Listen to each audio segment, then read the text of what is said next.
Então, pessoal, vou fazer uma análise aqui do Bitcoin. O preço aqui agora onde ele está, vamos aqui direto ao ponto, né, sem enrolação, sem nada. É o seguinte, fazendo uma análise aqui no Bitcoin, eu estou usando aqui o ativo BTC-USDT, tá? E o Bitcoin agora está no 75.777, né? São 11 horas e 16 de domingo, dia 19 de abril. E aí é o seguinte, a gente tá aqui, tá sambando, né?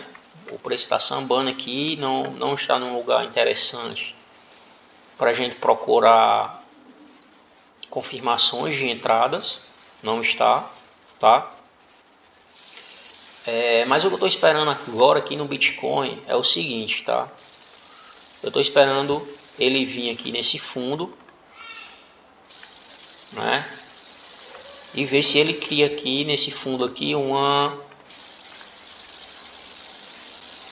estrutura assim, ó, bem agulhada, vamos dizer assim, entendeu? Tipo que nem essa, ó. Tá vendo? Ó, bem, eu gosto de falar agulhado, né? Entendeu? Não é uma estrutura assim, ó, arredondada, acumulando, entendeu? É uma estrutura que ele vem e já impulsiona. Por quê? Aqui a gente tá numa tendência de alta, né? Assim, visando esse tempo gráfico aqui, tá? A gente sabe que o Bitcoin está em queda, mas agora ele está predominando compras, certo? A predominância agora está nos compradores.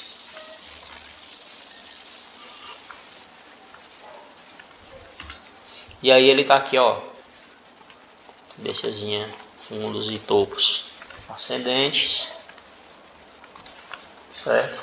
E aí aqui embaixo, pessoal, aqui embaixo pode gerar compras para a gente, não compras para a gente segurar até infinito e além, entendeu? Mas se ele renova aqui, ó, o que é que pode acontecer? Ele vai corrigir alguma coisa aqui, ó, até os 50% desse movimento, entendeu? Até os 79% do movimento, ele vai corrigir, entendeu? Então, visando aqui esse fundo, seja que ele venha e depois renove lá para cima, não importa. Como a gente vai fazer operações rápidas no intraday, se ele renovar aqui não tem problema, certo? Se ele vir aqui, ele vai vir testar essa queda aqui, 50%, como eu já falei, ele vem testar alguma coisa, eu posso renovar. Então esses fundos aqui é onde está o ouro, tá? Esses fundos é onde está o ouro, porque o mercado ele vai fazer isso, ou ele vai corrigir uma parte, ou ele vai renovar tudo, né? E você vai surfando e vai fazendo, inclui nisso aí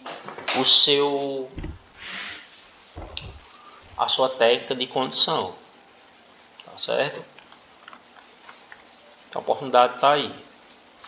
Ele pode não vir aqui e daqui mesmo já começar a gerar compras, porque a gente teve essa acumulação e o preço ele tende a se apoiar muitas das vezes numa acumulação como essa, porque tem muito volume financeiro aqui, teve muitas negociações, certo? A gente puxar um volume profile aqui, você vai ver que o volume vai estar aqui, ó. Onde é que estava o volume? Onde teve mais negociações, ó. Maior volume de negociações foi nessa zona, certo? Então aqui eu vou refinar aqui a nossa zona, ó. E você vê que ele tocou aqui no onde teve o maior volume financeiro e aí gerou compras, tá? A gente vê intencionalidade aqui de compras. A gente vê que quando o preço vai se aproximando dessa zona onde teve um volume financeiro aqui para trás, no tempo passado, onde quando saiu daqui desenvolveu bem, quando ele saiu de dentro dessa zona ele desenvolveu bem, demonstrando que aqui dentro dessa faixa de preço existe mais interesse de demanda. Foi o que o preço fez. Quando ele saiu de dentro dessa zona, ele configurou compras, predominou a demanda. Já para cair a gente vê a gente vê lentidão, tá? Que demorou praticamente aqui 4 vezes o tempo aqui, ó. A gente pode até ver isso aqui. Deixa eu ver aqui. Ó, para subir, ó, vamos contar aqui o pullback, né? Ele foi 17 de abril pela manhã e até o final dele lá foi no início da tarde, ou seja, muito pouco tempo. Já para ele vir até de novo para testar onde ele fez aquele pullback, né? Vamos dizer assim, onde ele veio retestar, até ele vir aqui de novo, olha o tanto de tempo que ele gastou. 17 de abril, no início da tarde. Aí, 19 de abril, ou seja, 2 dias. Aqui ele subiu em horas, né? No início da manhã ali, 7 horas, até precisou só da manhã de um dia, né? E aqui 2 dias, então praticamente o quarto do tempo foi para subir, um quarto do tempo. Para descer ele subiu. E já para subir a gente vê a intencionalidade, é muito importante essa informação, certo? É muito importante essa informação. Só isso aqui não vale, tá? Você vê que está dando uma pernada é alta, não. Tem que ter o contexto para trás, tem que ver onde ele se posicionou, onde ele está se apoiando, se ele está... Tem que ver isso aí. Mas a gente vê o alinhamento. Aqui é o alinhamento, demonstra demanda. E aqui de novo, olha só o que o mercado faz, certo? Olha só o que ele faz. Ele toca de novo na região onde vinha aqui, ó, cansado, sem empolgação. Aqui a gente vê que entra a empolgação dos compradores. Ó, a inclinação, para essa inclinação. Então você vê que está casando, entendeu? A conversa está casando. Aí o que é que a gente faz agora? Isso aqui, pessoal, é só o alinhamento, tá? Só o alinhamento, tá? Só o alinhamento. Então, isso aqui a gente já fez o alinhamento, mas a gente tem alguns empecilhos que faz o preço subir fluido, né? O preço ele vai subindo dessa forma, ó. Ele tem um motivo. Ele vai subindo dessa forma porque tem um motivo, porque aqui nessa zona aqui para trás tinha vendedores, não era, mesmo que não foi suficiente para quebrar a estrutura, reverter a tendência, mas teve vendedores, certo? Então o mercado ele vai trabalhando nessa hora e tem um motivo para ir fazendo isso aqui, certo? E aqui a gente tem algumas coisas que impedem o preço subir fluido, tá? A gente sabe que está para compra. Por exemplo, essa acumulação, ó, você vê que o mercado ele veio nessa acumulação, aí testou, entrou a absorção, criou vendas, tá?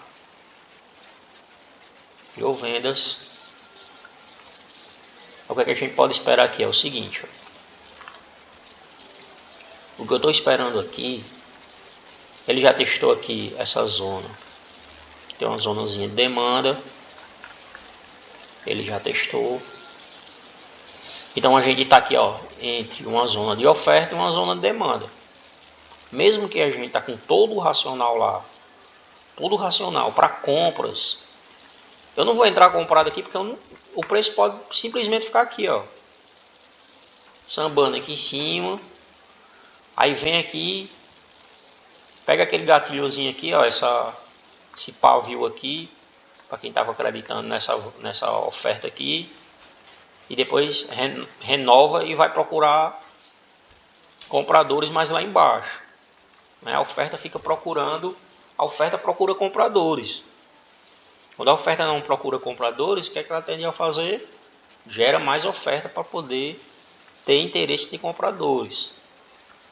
Então, o que é que a gente pode esperar aqui? Como ele está dentro dessas duas zonas, a gente não faz nada. O que eu posso fazer é ele vir, pronto, ele já testou, ele pode subir aqui agora, como ele está fazendo, e aí ele vem, pronto, chegou aqui, que é o ponto máximo dessa zona aqui que lateralizou, certo?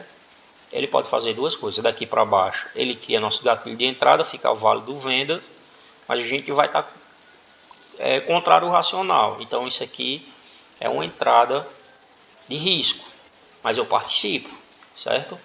Eu participo porque ele pode vir aqui só para deixar mais embaixo essa pernada aqui, então dá para mim entrar. Mas aí alinhado com todo o racional lá para trás, para mim a melhor entrada seria essa. Pronto, ele subir aqui, ele vem acima desse pavio aqui, ó, ele corrige e testa essa zona que era de oferta, ela vira uma zona de demanda, ela pode estar sendo rejeitada. E o que é que vai dizer se ela está sendo rejeitada ou não?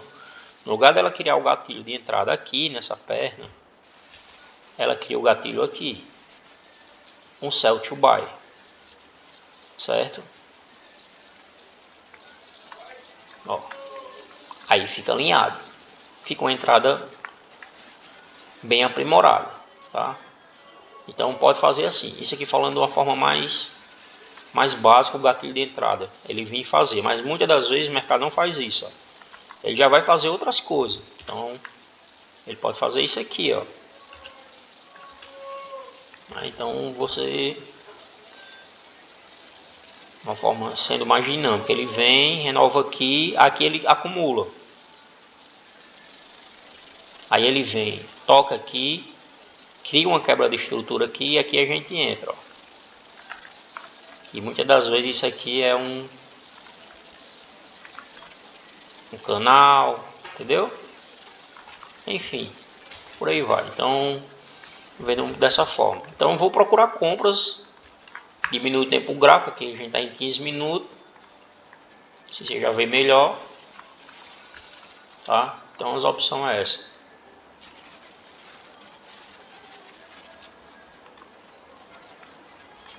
Ó. Tá certo? Então, eu estou fazendo isso aqui. Se ele vir lá em cima e criar aqui, aí fica a gente vendo também, porque vai estar criando um gatilho de entrada, ele vai estar vindo aqui nesse... Não é muito expressivo, mas geralmente pode entrar vendo, até porque aqui a gente tem um desbalanço aqui para trás. Deixa eu mostrar aqui para você, ó. A gente vai ver nesses pontos de interesse do gráfico e vai surfando, entendeu? Não é que a gente vai comprar porque o gráfico vai subir o dia todo, ou um mês todo, a semana toda. Só precisa que suba ali algumas horas, entendeu? Às vezes até alguns minutos. Então ele teve esse desbalanço aqui, ele rejeitou esse desbalanço, fechou abaixo dele, tá vendo? E ele pode vir testar aqui os 50% desse desbalanço, tá? Que é a ineficiência, né? O preço não foi eficiente aqui nisso aqui. É interessante quando ele vai subindo, né? Ele simplesmente despencou aqui, subiu desbalanceado, desceu desbalanceado, e pode vir aqui fechar metade desse desbalanço para buscar mais outros pontos de demanda, certo? Então assim, o mercado ele é dinâmico e você tem que ser dinâmico, não tem como você querer ou você tentar de forma alguma. O mercado vai fazer isso, o mercado vai subir, o mercado vai tocar numa média, o mercado não tem. Tem até a probabilidade, né? Mas assim, o mercado não vai fazer o que a gente quer. E se ele fizesse, ele não seria eficiente, né? Imagine se ele fizesse o que todo mundo quer, ele não seria eficiente, tá? Então, para mim o mercado, resumindo tudo aqui desse vídeo, você tem que ser dinâmico. Dinâmico como o mercado é. Seja dinâmico como o mercado é, entendeu? Então é isso aí, pessoal. Eu passei aí as oportunidades, vamos ficar de olho aqui nesse topo, né? Vocês podem bater o print aí do desenho que eu fiz.